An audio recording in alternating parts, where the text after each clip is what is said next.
Hey, this is Minecraft news for adults. If you think that a woman's body has a way to shut all that down, you don't belong here. Go away. Alright, now that they're gone, let's talk climate change. My first couple articles, it starts with Midwest farmers who hate talking about climate change, even whenever they have to change their farming methods to account for earlier summers and drier seasons. The obvious fact of climate change has been so politicized that folks who are affected personally by climate change, refuse to admit it's a problem or to call it by name. Okay, as you know, my last video, it took me 2 months to get all the writing together. The video clips were 2 months old, etc., etc. So I've shifted from improving my base, doing some finishing touches on an ancillary part of Megalopolis, blah blah blah. I'm wandering around in the wilderness looking for a new base site. It would be a village. Well, there would be a village in the south, swamp or flower biome in the north, and then some extreme hills around there for me to mine some emeralds. Not all those things, but the more of those things that get checked off, the better. I'm actually considering getting a world seed because the realm's gone. So what I have to do is cut down the realm. I've downloaded it locally. Cut down the realm and then re-upload it because there's a max upload size. So what I might do is I might just generate a new world off a new seed that's got the thing I want in it. And then paste this into that world and keep the seed. We're going to see. In the meantime, I'm just doing a voyage way off to the south and east. I already swung south and west. Josh and I did a voyage a long time ago to basically due north. Haven't seen that thing I'm looking for. But still trying to find it. And in addition, ever since I downloaded the new launcher, you're going to realize this video is crappier than usual. And that is because ever since I downloaded the new launcher for Minecraft, I have frame rate issues. I have some rubber banding. And it's just bad performance. I had a crash once. So I'm considering not doing Minecraft for the next couple of videos. To maybe do some Solaris for... Oh, look, a cross. I don't know. We're going to find out. I'm going to talk about it more later. I got to go to Louisiana a little bit, so I'm not making any videos in the near future podcast. So, what are we doing here? Yeah, right. So around these same areas where you got these farmers, people make their living off the land. You have colleges. Man, just when you think you're going to be able to get into it. I've never seen this before. Fucking horse. Okay. Right. Okay. More attention to the horse. Less attention to the big thing in the distance. Okay. So this looks like it's just an error drawing where there are a couple of blocks that are being drawn wrong. Interesting. I'm going to poke around this a little bit. I don't think this isn't a real thing. This is just weird images that are being translated wrong onto my screen. Now, there might just be a few blocks because as I look away, yeah, see bits of it drop off. Anyway, I'm going to stick to the script for a second, and also poke around this. Anyway, so yeah, like a local science professor had his car keyed amongst other things, because he teaches science at a college. Look, if you think God is the answer to any scientific question, you don't belong in college. You belong in a seminary or on the sun. These allegedly religious reservations have given way to economics. State legislatures have made progress by encouraging farmers and ranchers to install renewable energy sources on their property and to engage in kind of cost-saving and environment-saving measures. Wow, that is crazy. So then they will then fight for those policies once they're monetarily invested in. It's kind of cynical, but it seems to work, and it's obviously worth doing. Related news of the Great Barrier Reef. It's undergoing a second year in a row of bleaching. It's not dead. It's just in such environmental stress that it has expelled algae to save energy for the second year in a row. That's never happened before. I've seen folks try to make an economic argument to Australia to fight climate change to save the tourism dollars that go to the Great Barrier Reef. That's not idiotically direct enough to get folks on side. Trust me, there's no reasonable argument for the people that don't want. Yeah, it doesn't matter. So in 2014 and 2015, the House of Representatives, and my script does say, pause here for laugh track, attempted to use DoD funding bills to forbid the U.S. military from preparing for the operational difficulties caused by climate change. This despite the fact that Norfolk, Virginia, one of our most important naval yards, is sinking, is dealing with water on the roads and facility elements going underwater, and they've got to buy new stuff to replace that and to fix it. It's a fact of life. My favorite example looking into this has been, it's kind of cool, but it's super weird. It's like Superman lives over there. I mean, it goes with all the snow, I guess. I didn't think I'd be able to get close enough to touch it. I mean, quote unquote touch. But still. On the Marshall Islands, the Air Force is making an installation to track space debris. That is going to be underwater before the end of the installation's 25-year operational life. Lockheed Martin, who's building it, says that the effects of changing sea levels weren't part of the bid contract, so it's not their responsibility. They don't care. They're just going to build it, and if something happens later, fuck it, right? They got paid. So, long story short, there is a science march on April 22nd. The link for that, like the link for all articles I cite here, is below in the comments. What do we got here? Number 2. Dozens of schools in Texas are losing hundreds of thousands of dollars as property tax breaks from several years ago come into effect. Texas teachers are being laid off and students are being shoved into larger classes, which, we know causes reduced outcomes. It's less attention per kid. Kids do less well in school. Folks who own big pieces of property are getting money. Kids, teachers, and parents, screwed. That's what they're getting. They're getting screwed. The state of Texas, which is where I live, which is why I, keep talking about this, is asking drivers to volunteer money to pay for the state to test a backlog of rape kits. There's just no money to pay for rape kits. It's been inadequate to cover the cost to take evidence on file for criminals, for crimes, and to go, maybe we should catch these criminals. Not in the budget. I mean, people talk about rape culture, and you don't have to agree with rape culture. You don't have to agree that that's a thing. But on the other hand, some crimes get investigated and prosecuted to the fullest extent of the law because they're terrible crimes. And then sometimes that investigation has to be crowdsourced. Some crimes get investigated and some get crowdsourced. It's weird how that falls out. In 1984, U.S. versus Chronic found that inadequate public defense is the same as no defense.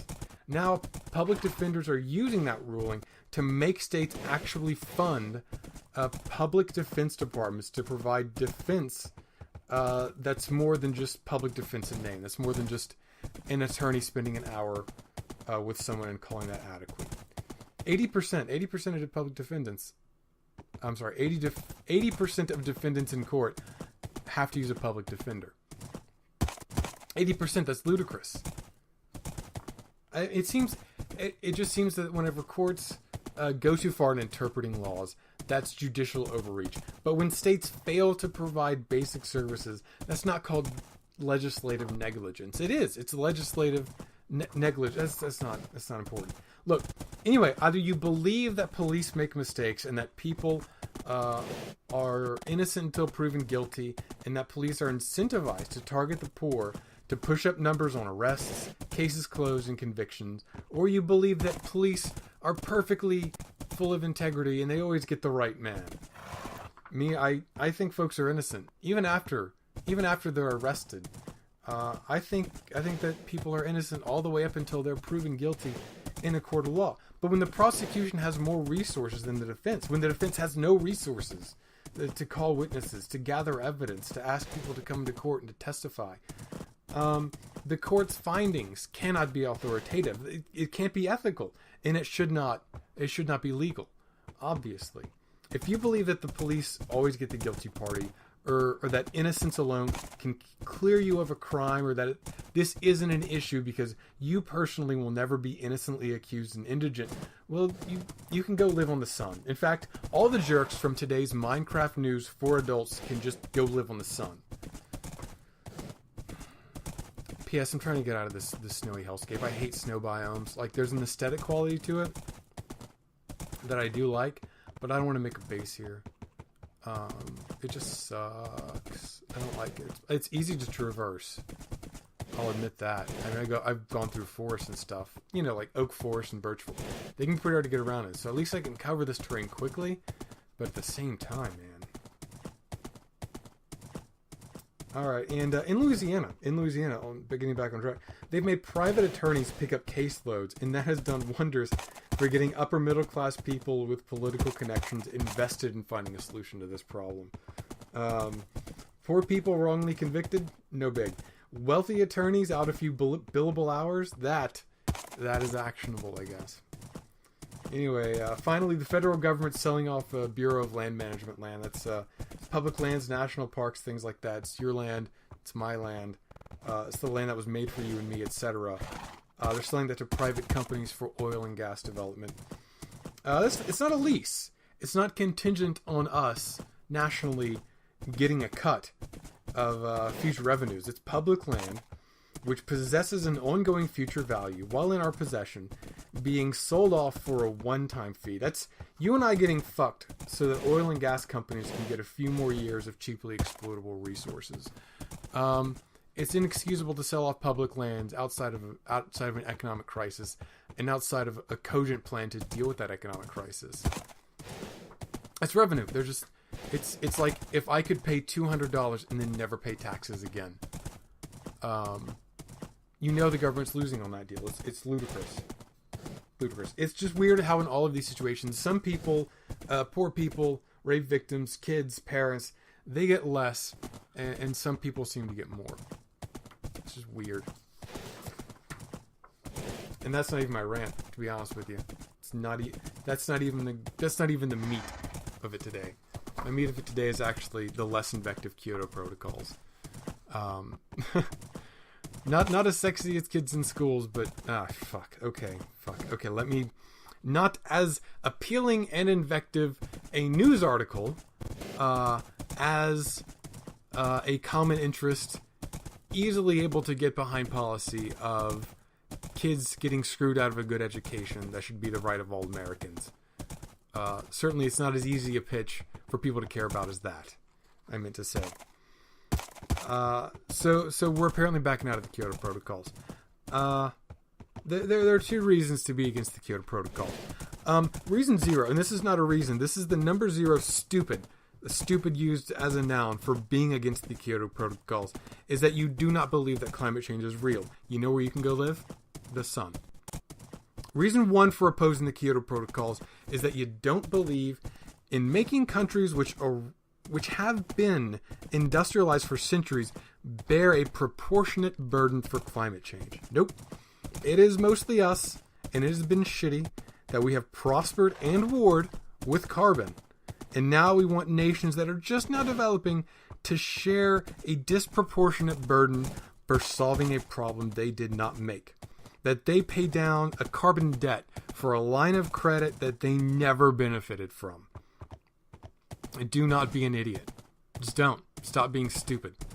Reason two, they don't want to make native companies less competitive. And if that's, I'm talking about the U.S. here, but this applies for Europe and China. Y'all too, you know. The competition argument is implicitly bullshit. If we have to pay, to completely make up a number, a nickel on the dollar to reduce carbon emissions, then so do Europe and China. That is what treaties are for. So we are held to the same standard. So we are not less competitive. I don't know how to make that any simpler for you. Maybe, I don't know, Senegal only pays a penny on the dollar? That's fine. If you're an American manufacturer who gets outperformed by a single-use competitor who only has a 4%, and still, I gotta reiterate, just making these numbers up. if you have a better workforce, a better infrastructure, the unprecedented entrenched position of America on the world stage, and centuries of U.S. production, shipping, marketing, design, and management experience in 4% loses you out to Senegal, then you, as an American manufacturer, had no reason to be in business in the first place. So, I mean, what is the next competition argument? Oh, that someone might cheat, that China might cheat? Well, you can just say it. That is why there are enforcement measures and treaties. That's Treaties 101.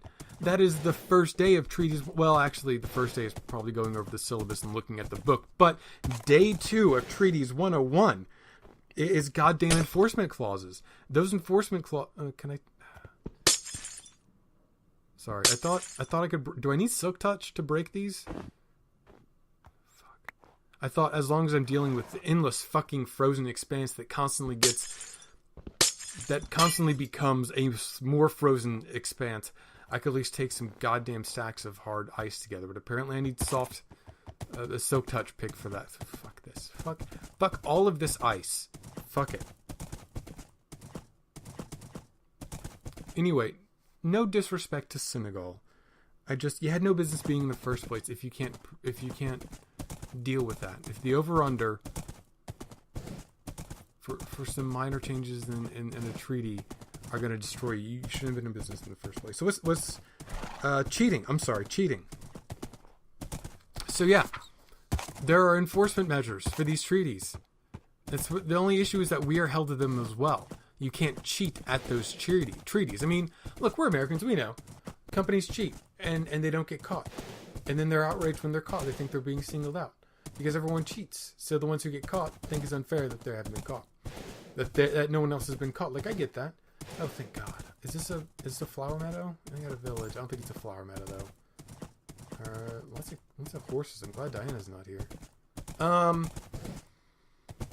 Diana's 6 and she loves horses. That's why I'm glad she's not here. So yeah, it doesn't look like there's any mountains around here either.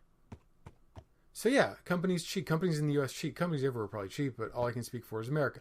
Companies in America cheat, and that's how they gain a quote unquote competitive advantage. So suddenly, if we're held to an international standard by people outside of the U.S. politics and corporate structure who are just, I'd say glad handing, but I'm going to go with hand jobbing each other. Fucking crash. Okay. All right, I'm going to keep rolling. I'm going to try to get Minecraft back up. Probably got to shut down a few native processes. But at least I can focus on my goddamn rant here. So then you have critics complaining that other countries are making us do stuff. And by do stuff, that means take punitive economic measures that we agreed to when we signed a treaty committing the United States to doing stuff and then fail to meet those commitments. Holding us to our word and keeping us from cheating is when their countries telling us to do stuff, it basically means holding us accountable. So I mean, all of these guys are completely free to live in a new apartment complex I have just created on the sun. They're all free to live there. These douche McCragans complain that shit like the Kyoto Protocols will make us uncompetitive because they're not worried about being less competitive. They're worried they might have to play by the same rules as China and Senegal and everywhere else. They're worried they might actually have to run their businesses on a level playing field with other companies overseas. They're worried that agreements like the Kyoto Protocols will make them, for the first time, actually compete at all. And again, fuck them. So we're doing discount comics. As you know, I'm a cheap person. I like comics. So I get comics out of a bin for 50 cents each. These are my discount comics. Today is part 4 of my 4-part series on 18 Days, written by Grant Morrison, Dara Devarjan, Gautam Chopra, art by Jivan Kang. Yes, I have murdered most of those Indian words. Previously, I decided to, instead of reviewing 18 Days all at once, to do each issue individually because, hey, it's Grant Morrison, great. And let me tell you, it's about a war that lasted 18 days, so I figured, man, it's literally named over how long this war is. That's going to be great. We're at issue 4, and the war is finally fucking starting. I never thought it would actually fucking start. They stopped to do some weapon-based exposition in what I assume is a clever callback to issue 1, but it's finally starting. Based on the source material, I didn't expect much in the way of progression, to be honest. Like, there's no complicated deconstruction of enemy battle lines. The bad guys have a plan based on a legendary all-caps unit in Bima. There's a guy named Bima. He swings in. Are we good? Are we good? I think we're good. All right. He swings in, ignores that amazing unit, kills them, and then sits face to face with the main bad guy, Duryodhana, which is the cliffhanger. I'm out of these, and I don't want to buy more, so this is the last stop. This feels like the first stop, actually, on the 18 days train. Oh, I'm not even in the Pleasant Village anymore. I forget where it was. So anyway, it's just been forever. I mean, this is a story that leverages Grant Morrison's worst qualities. Things just happen in this book. Like, the bad dude's army specifically says, oh, the good guys have cool armor, so we are going to use archers.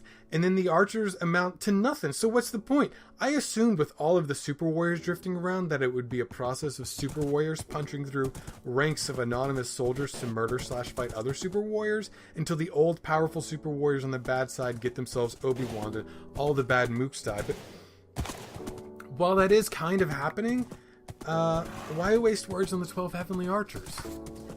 Like, massed infantry battles in the presence of area effect super weapons and aircraft, their area effect weapons and aircraft, is ludicrous. I accept the translation from a 12,000-year-old source, and I get that all the worship breaks mimic the religious dictates of the original text, but I gotta draw the fucking line at warfare not being consistent within itself. I can't go on. I won't do it. At least the battle started before I ran out of books and gave up on this hot garbage. Hot, well drawn garbage, but still hot garbage. Fuck this. I hope this book was canceled and everyone was sad. I have nothing but contempt for this, and serious doubts about the actual quality of the source material. Come at me, India. So, general nerd news. You notice I moved this to the back. So I can kind of freewheel a little more on it for the time I have left. I've really blasted through this. I'm going to be playing for another 10 minutes, assuming I don't crash again. So we'll see what happens. Spruce Forest. See, Spruce Forest, the forests have good ground clearance, so it's a lot easier to get a horse through here. You know, snow or no snow. Birch and oak, frickin' battle. And you don't ride your horse face first into a tree. It's pretty quick going. So, Magic the Gathering, Amonkhet has come out. Just a quick thing. The Gatewatch, which is the collection of main character planeswalkers, they went to Amonkhet to stop the Elder Dragon planeswalker Bolas, who apparently made the entire plane. It was a bad idea, and now there's no Bolas to be seen, but everyone on the plane is fanatically loyal to Bolas, or at least they will be until he returns and murders them all, because the next set's called Hour of Devastation, and there's a prophecy called the Hours, where there's like, oh yeah, it's gonna be great, it's gonna be the hour of celebration, the hour of cool shit, the hour of swag, hour of orgasms, and then despite the persistent cycle of things of 5 happening in Magic the Gathering, no 5th hour. But we're going to learn that's going to be different in the Hour of Devastation, where Nicole Bolas just fucks everyone. So anyway, leading fan theories are that Bolas is using Amonkhet to farm planeswalkers because of the trials. I think that's stupid. There are plenty of planeswalkers out there. Bolas can find them instead of going through the process of trying to spark people. There's also the idea that he's killing all these people to make a badass zombie army. I don't quite believe that either. I'm a little... And then finally, of course, there's my theory, which is that he's trying to make his own chain veil. And this is a theory I will tell to anyone who will listen. Liliana has a chain veil full of spirits. They don't like her very much. They have their own agenda, so they're trying to take control of her constantly. There's a short story back in Mercadia about a veil of ancient spirits helping a lady defend her village. There are masks of huge powerful masks filled with spirits that are a whole thing.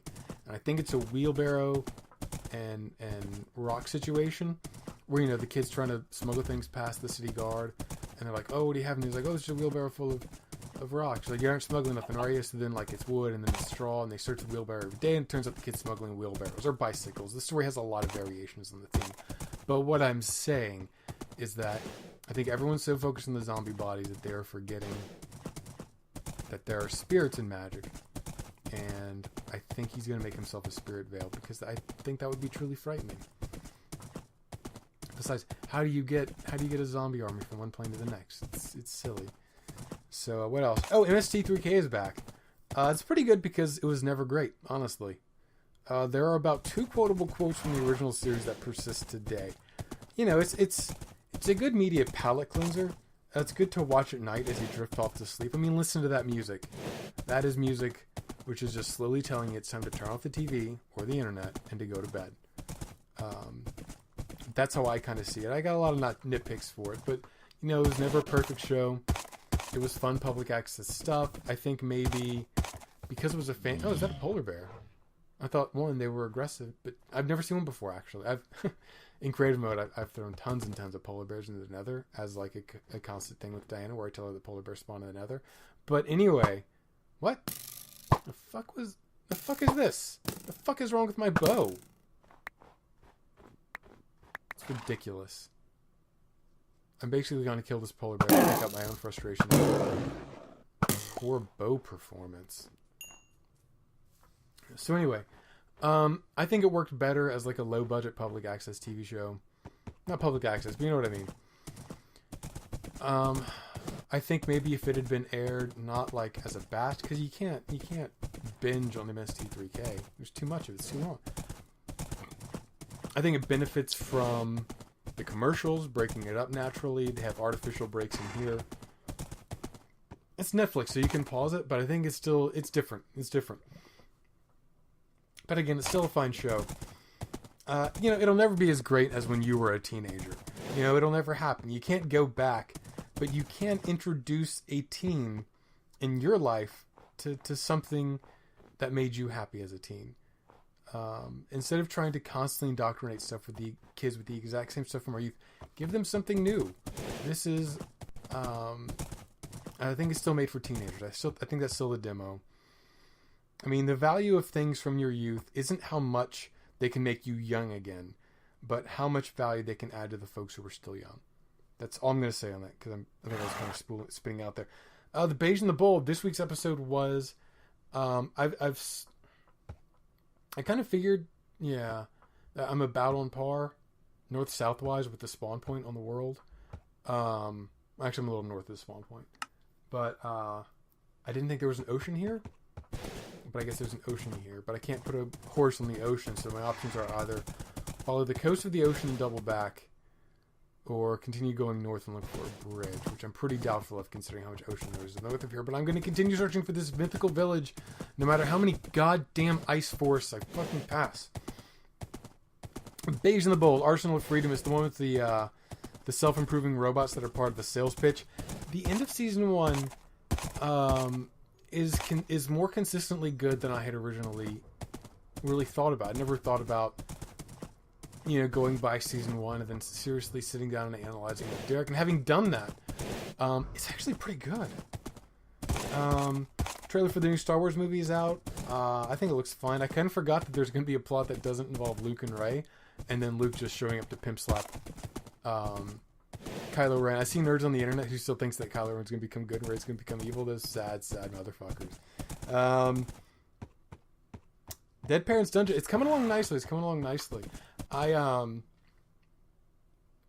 printed out the monster cards. I didn't include strategies for those monsters. Oh, hey, look, it's another polar bear. I think I can push that polar bear into the crevasse. Is that a terrible thing to do? Yes. Will it be hilarious? Also, yes. So, come on. Gonna push you into crevasse. It'll be what the fuck? Fuck. Okay. This was gonna be comedy gold, you guys. Come on. Oh shit, she's coming at me. And for those of you in the north, you may notice a slight disruption in the sound quality as we crash again. I'm going to try to get it back up. I only got a couple minutes left, so I'm going to try to make this, try to get it back up quickly so there's something on the fucking screen, and then also get through with this. So I'm going to try to give the actual adventures, they're my next thing. I'm going to try to get those guys like good strategies where Fighters just roll up bonuses for having combat dice, so they get heaps of combat dice, and there we go. Mages can actually burn equipment or defeated monsters to get like loads of magic dice intermittently, and thieves are maybe gonna do like produce different types of combat effects, like different types of combat dice, avoiding being screwed, or maybe doing some stat lowering of monsters. I don't know. That last one's pretty powerful. I'm still trying to hammer it out. But I will be in Louisiana for the next couple of days. So the glacially slow pace of me producing things is going to be slower still. I'm going to try to be around a bit, I guess. But, to the extent I usually do quite a few things, I'm not going to be able to make new episodes. I'm not going to be able to do podcasts probably. I can't take my mic with me. So I might do a headset mic and see what that quality is. But it's probably going to be bad. I'm going to bring the headset mic on general principle. Gosh, this is taking a long time to load the terrain. Again, I'd love to do some Stellaris. I'd love to record some Stellaris. I might do that this week, just to get some footage down. I'm thinking about doing a fastest only play, simply because Stellaris is kind of a slow play. So if you're doing a let's play, you got to do it quick, and it's like a micromanaging game. So it would be really challenging to do. I think it could fail spectacularly. So it would be interesting to do Iron Man saves, where you just sort of go in and then like you constantly like run the game and then die, run the game and then die, run the game. I think that would be hilarious. Oh shit. Right, it's the last. Okay, the end.